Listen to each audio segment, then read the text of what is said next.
Aujourd'hui, je vais vous parler de quelques petits grignoteurs de style. C'est quoi un grignoteur de style? C'est un vêtement ou un détail dans un vêtement qui vous empêche en fait d'avoir de l'allure, d'accord? Le problème, c'est que ces vêtements, ils sont disponibles en vente libre et ils sont même promus parfois par des influenceuses, par des instagrammeuses. Ils sont portés dans des magazines, ils sont portés sur les e-shops. Donc on va se dire, bah attends, ils sont portés par un tel ou c'est telle marque qui les fait. Il n'y a pas de problème, je peux l'acheter si j'ai envie de me sentir jolie parce qu'ils sont un petit peu tendance, etc. Souvent, en fait, même si c'est produit par une marque qu'on aime bien, même si c'est porté par une influenceuse qu'on aime bien, ça ne veut pas dire que le vêtement en tant que tel, il mérite d'exister, ok? Je vous fais un petit topo. Premièrement, les hugs. Alors, les hugs de base, chacun fait ce qu'il veut. C'est comme les tongs, c'est comme les Birkenstock. On fait ce qu'on veut, d'accord? Parce que comment dire, c'est une botte cosy, etc. Bon, on a un peu l'impression d'avoir des sortes de brioches à la place des pieds, mais limite, bon, voilà, c'est une question de goût. Par contre, la nouvelle version des Hugs, qui est une version plateau, donc avec une semelle plateau. Une semelle plateau, c'est une semelle qui est plus épaisse partout, d'accord? Il n'y a pas de talon, il n'y a pas de différence de hauteur. Alors en fait, ça ne flatte personne, ça déplace le centre de gravité de la silhouette, ça fait une masse informe en bas qui va vraiment du mal à créer une harmonie. En fait, il n'y a aucune harmonie et c'est juste présent. Pourquoi? Parce que Hug, il faut qu'il se renouvelle. Donc, quand tu te renouvelles, tu essaies de trouver des petits détails qui peuvent, changer un petit peu ton produit, mais en le gardant, il faut qu'il reste identifiable. Donc, tu changes juste des petites choses. Et puis, les stylistes, ils se posent pas trop de questions et ils font ça. Donc là, moi, ce que je vous dis, c'est que, à moins que vous ayez envie de, je sais pas, de vous surélever et d'avoir quelque chose de très très cosy au pied et voilà, et de gagner directement 4 ou 5 centimètres et que vous avez vraiment cette envie-là chevillée au corps, dans ces cas-là, faites ce que vous voulez, vous avez ma bénédiction. Mais si vous dites juste, ah, c'est à la mode, pourquoi pas? Eh ben, pourquoi pas? Vaut mieux pas, en fait. Ok. Deuxième petite chose, ce sont les pulls à manches pagode. Les pulls à manches pagode sont des pulls où la manche, au lieu de se resserrer au niveau du poignet, elle s'élargit. Le problème avec ce genre de pull, c'est pour retrousser les manches, c'est super désagréable parce que la manche, elle ne s'arrête pas en fait, vu que ça ne se resserre pas, la manche tombe continuellement. Si on la roulotte, ça fait un gros amas au niveau du coude, c'est immonde.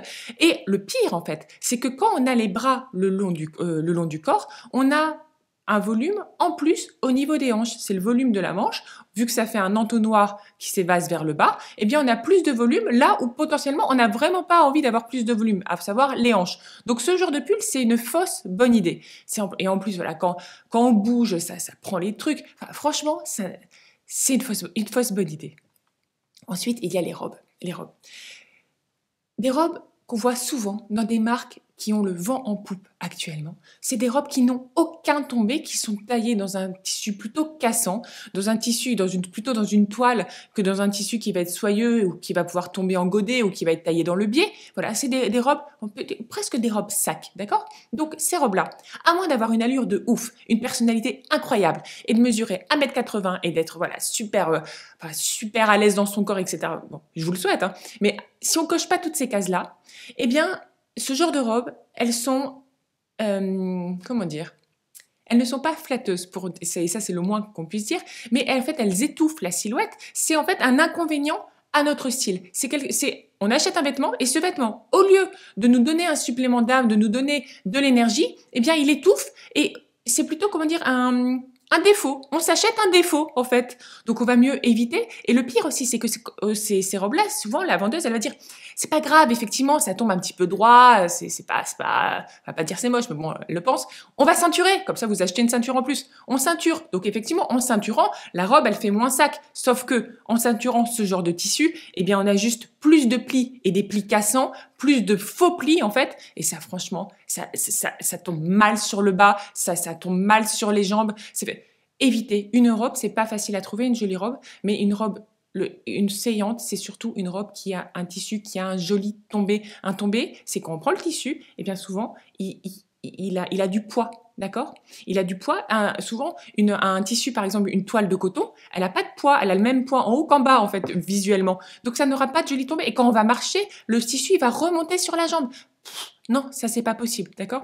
Donc c'est pas facile à trouver une jolie robe avec un joli tissu, mais ça se trouve et vaut mieux pas de robe du tout qu'une robe sac, et surtout pas ces robes-là que je vous ai montrées, parce que en fait ces robes-là c'est des exercices d'humilité, c'est-à-dire que on met quelque chose de moche sur nous qui est zéro féminin, qui tombe mal, comme ça, je sais pas, on va peut-être aller au paradis, j'en sais rien, mais faites, si vous avez envie de faire ça, faites l'économie d'une robe de ces marques-là qui font ce genre de robe, achetez je sais pas, 5 kilos de pommes de terre, vous prenez le sac de toile de jute, vous coupez un trou, et là voilà, vous avez votre robe et vous avez votre entrée directe au paradis. Pour modestie. Ensuite, aussi, faites attention, ça j'en vois plein, les salopettes. Alors les salopettes, on se dit ouais, c'est un vêtement un petit peu alternatif, c'est cool et tout, surtout voilà, comme là les léopards, ouais, super cool, super tendance. La salopette qui se resserre en bas, mon Dieu. Alors déjà, une salopette, c'est pas facile à trouver. Une bonne salopette, il faut que le tablier sur le haut, il soit pas trop large, pas trop étroit.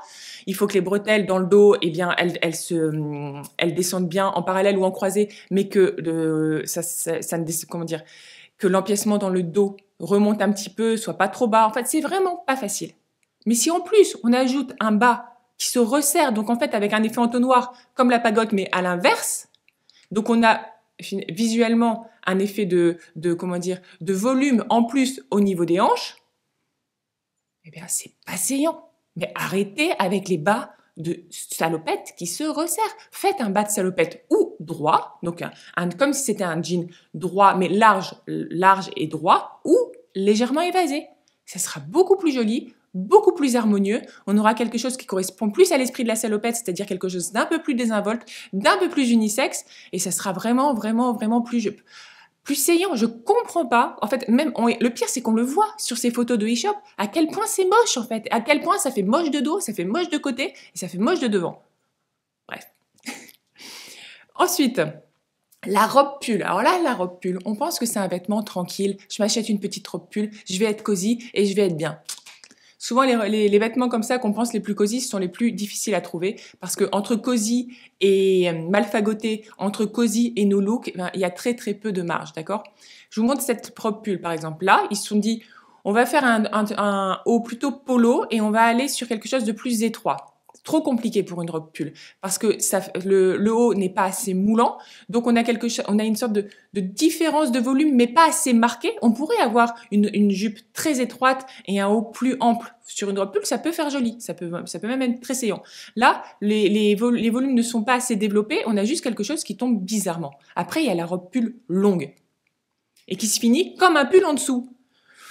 Donc là, en fait, on a une maille qui tombe mal, qui va faire une sorte de bosse au niveau des fesses et où après il va avoir une sorte de flou, même pas artistique, en dessous, entre les fesses et la cheville. Il n'y a aucune chaussure qui va avec ça. Elle a des ballerines, ça va pas. Ça n'habille pas le corps, c'est juste une forme informe. Donc la longue robe pull, à part pour traîner chez soi et en plus pour marcher, mais c'est un enfer pour marcher. Ça remonte, on peut pas faire un pas large, c'est bon quoi. Pareil, on se dit, non, pas pareil, mais après on peut dire, ce qui est moins risqué, c'est la robe pull un peu plus courte, au-dessus du genou. Effectivement, c'est moins risqué. Moi, c'est la longueur que je conseillerais pour une robe pull. Mais cherchez pas des détails pseudo-féminins. Une robe pull, c'est casual. Donc là, une sorte d'ouverture. Ça, je déteste ces ouvertures-là. On a l'impression c'est une sorte de VU. Dans la maille, on a l'impression que ça va se déchirer à la moindre tension. Des poches sur une robe pull, non merci. Bon, déjà, c'est des poches qui sont inutiles, donc on n'en veut pas, ça n'a pas d'intérêt. Et en plus, ça fait juste un détail en plus. C'est vraiment pas ce qu'on veut. Non, par exemple, là, moi, je trouve que cette robe pull-là, même si l'angle, là, on a l'impression qu'elle est très large de carrure, c'est pas le cas. Je l'ai vu à plat, je l'ai vu porter même en vrai. C'est juste un grand pull avec la bonne longueur, une bonne ampleur. Et avec ça, on met des collants opaques ou pas de collants si on est au printemps avec des grosses chaussettes. Et des boots, et on est très bien. Mais vous voyez, il faut une ampleur et il faut de la casualness, il faut de la simplicité et pas de détails qui n'ont aucun intérêt. Aussi, il y a un petit truc, il y a pas mal de marques qui font ça aussi. Ce sont des vêtements dits simples. Vous voyez, on a l'impression qu'il a été cousu par notre maman, etc. Même si notre maman, elle coud mieux, en fait. Mais c'est des vêtements où ils se sont pas embêtés pour le patronage, ils ont fait un truc hyper sobre, hyper simple, et ils ont ajouté un lien de serrage au niveau de la taille, bim, et ils disent voilà, le vêtement est prêt. Donc, déjà, le vêtement, il n'est pas prêt du tout parce que vu qu'il n'y a aucun effort de patronage, la jupe, là dans le cas dont je vous parle, c'est une jupe, elle ne tombe pas bien. Elle a juste des petites fronces qui sont mignonnes à cause du lien de serrage, mais ensuite, sur le bas, c'est juste rien. En fait, c'est un non-vêtement. Et le pire, c'est qu'ils vous font payer ça 100 €, d'accord? Donc, en fait, quand on a un vêtement dit simple, placé dans une enseigne qui a plutôt le vent en poupe, etc., et qui se permet de faire des prix pareils pour un truc où concrètement à faire, ça demande 5 €, c'est juste hallucinant et c'est juste pas possible. Donc ne vous faites pas avoir en vous disant c'est cette marque-là, je l'aime bien, oh bah la petite jupe, bah s'ils la vendent, c'est que ça fonctionne. S'ils la vendent, c'est que c'est un vêtement qui fonctionne. Non, non, non. Il y a plein de marques qui vendent des vêtements qui ne fonctionnent pas. Ça, faut pas croire que parce qu'il est étiqueté, parce qu'il a un prix, parce que c'est marqué, voilà, pas lavé à 30 degrés ou je sais pas quoi, que c'est un vrai vêtement. Non, non, il y a plein de vêtements qui mériteraient pas d'exister. Pareil, faites attention aux vêtements qui mélangent deux vêtements en un. C'est rarement une bonne idée de vouloir être deux personnes. C'est comme si tu voulais être jardinier et je sais pas cardiologue. Ben tu seras un mauvais cardiologue ou tu seras un mauvais jardinier, d'accord? On peut pas faire les deux au top. Ben là, pareil, ce pantalon, c'est un pantalon de ville avec un esprit de jogging, un pantalon de ville avec une sorte de braguette devant, une fausse braguette, avec un élastique de jogging. Alors non, ou tu prends un jogging, ou tu prends un pantalon de ville, mais tu fais pas ça. Non, ça c'est non, c'est pas possible. Je dis, je vais même pas m'étendre là-dessus, c'est juste pas possible. Faites attention également aux vêtements qui veulent changer leur ADN. Par exemple, ce t-shirt en jean, un t-shirt, c'est fait pour être en maille, parce que le t-shirt, il tombe, il se glisse dans le pantalon, il se noue sur le devant, on roulotte les manches, etc. C'est une sorte de seconde peau, d'accord, le t-shirt. Quand on choisit de le découper, là, dans du chêne et trame, donc dans ce qui n'est pas de la maille, on perd l'essence du t-shirt. On a juste quelque chose de bizarre. Alors certains vont dire ah c'est conceptuel, c'est intéressant, etc. Cette pièce-là, un t-shirt découpé dans du jean, je vous mets au défi de me trouver quelqu'un à qui ça va, d'accord? Ça, peut-être que ça fera pas totalement moche si la fille elle sort de Vogue ou si c'est votre fille et votre petite nièce qui a 15 ans qui est toute mignonne, etc. Ok, mais c'est la personne qui sera belle, ça sera pas le vêtement, d'accord? Donc quand c'est évitez de choisir des vêtements qui ont été découpés dans une autre matière que celle dont ils ont l'habitude, juste pour être original. Attention également au jogging, le choix du jogging, c'est super important. La plupart des joggings dans le commerce, ils sont pas assez longs et pas assez larges. Ce fait que quand ils sont pas assez longs, ils arrivent juste au-dessus de la malléole. Donc quand on s'assoit, le truc il rentre au moins mi-mollet et on n'a pas le côté tranquille, le côté un peu loose qu'on veut dans le jogging. Pourquoi on veut un côté loose? Pourquoi on veut ce côté un petit peu nonchalant dans le jogging? Parce qu'après, on veut pouvoir l'accessoiriser avec des choses beaucoup plus fit, des choses beaucoup plus tailoring, genre un blazer en tweed.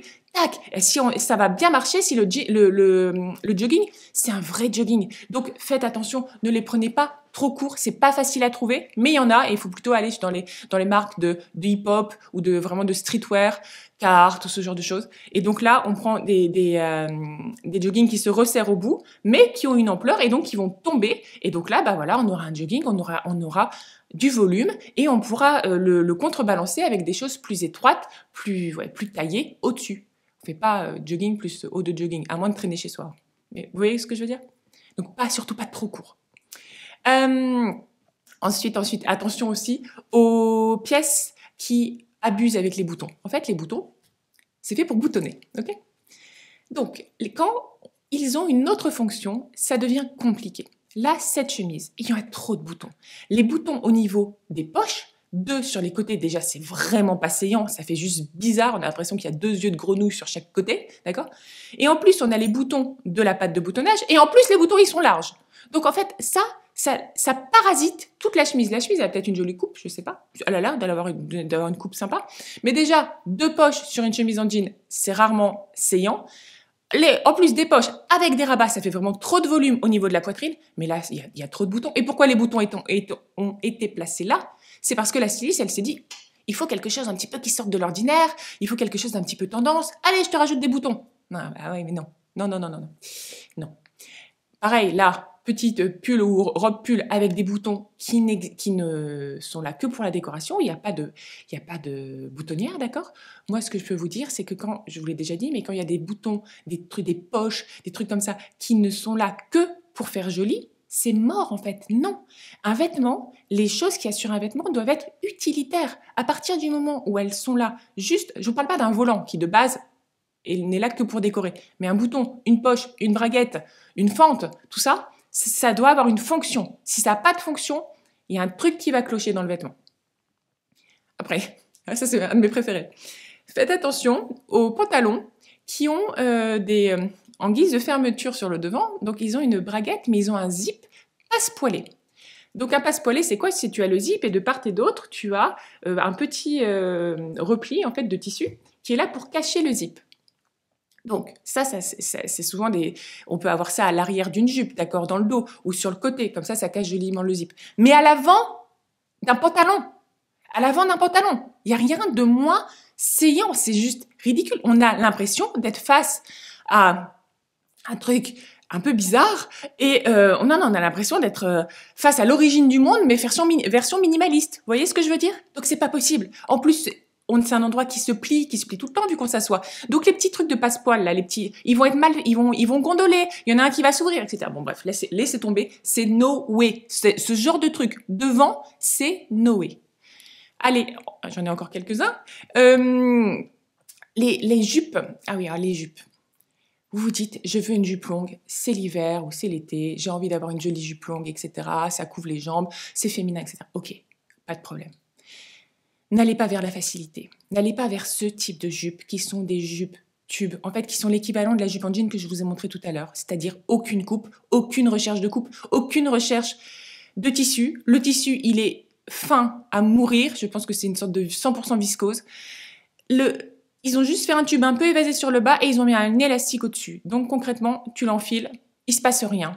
Au mieux, il se passe rien. Parce que concrètement, à partir du moment où tu as un corps qui existe, avec un minimum de courbe, le vêtement va mal tomber et il va sûrement mouler les cuisses pour après se resserrer au niveau des jambes. Ça va vraiment pas être saillant. Parce que quand vous voyez ce genre de jupes qui sont plutôt droites, avec un élastique en haut et dans un tissu qui est même pas taillé dans le biais, donc qui n'aura vraiment aucun tombé, fuyez, mais fuyez très très loin. Vraiment très très loin. De manière générale, ce que je vous disais, c'est que il y a les détails, d'accord? Je vous ai parlé des boutons, etc. Quand vous sentez que les détails, ils ont été rajoutés parce qu'il y a un manque de créativité, parce qu'ils enchaînent les vêtements et qu'il faut en produire, il y a toujours des nouvelles collections à produire. Donc, allez, on fait des détails pour faire des détails. Ce jean, la coupe, elle est correcte. C'est quoi là? L'asymétrie des découpes, ça n'a aucun intérêt, ça perturbe l'allure. On regarde, on dit c'est bizarre. À partir du moment où on se dit c'est bizarre, on a tout raté parce que on n'est plus dans c'est une jolie silhouette. Non, il y a un truc de bizarre. Cette jupe, mais c'est n'importe quoi cette jupe. Asymétrie, pan rajouté, grosse poche, aucun intérêt. Il fallait qu'ils choisissent. Peut-être l'asymétrie sans la poche, sans le lien, ça pouvait être intéressant, mais là beaucoup trop de choses. Ce pantalon, petit bouton apparent sur la braguette, plus pince, plus poche, et quand vous voyez que la fille, elle met ses mains dans les poches et que ça fait hyper moche au niveau des pinces, c'est que les pinces, la pince est trop petite, elle n'est pas assez développée, enfin bref, ça c'est pas possible non plus. Pourtant, ça c'est une marque que tout le monde aime bien en ce moment, et c'est alors que ça n'a aucun intérêt. Si le pantalon il avait été bien pensé, les boutons devant on les enlève parce que c'est un détail qui sert à rien. Les pinces, on les pense de manière à ce que quand on met notre main dans les poches, ça fasse pas super moche. Pareil là avec cette jupe, je sais pas si c'est la même marque, j'espère pas. On a le même je pense que ça doit être la même marque vu comment c'est moche et vu comment ça fait la même chose, c'est que des pinces vraiment